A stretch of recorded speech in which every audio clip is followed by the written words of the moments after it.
Hi, welcome to my channel. Last time we learned the basic of PHP, but your code will not do much if your browser just saw the PHP text, right? How many of have this issue? Please comment me.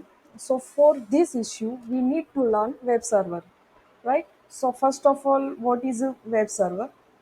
Uh, a web server is a program that deliver web pages to your browser to server, server to PHP, and then HTML response flow. Okay. Next, why we need a web server? Browser can't read PHP directly. The server reads and execute PHP code first. Without it, browser so plain text. Types of web server: Apache, Nginx, Microsoft IIS.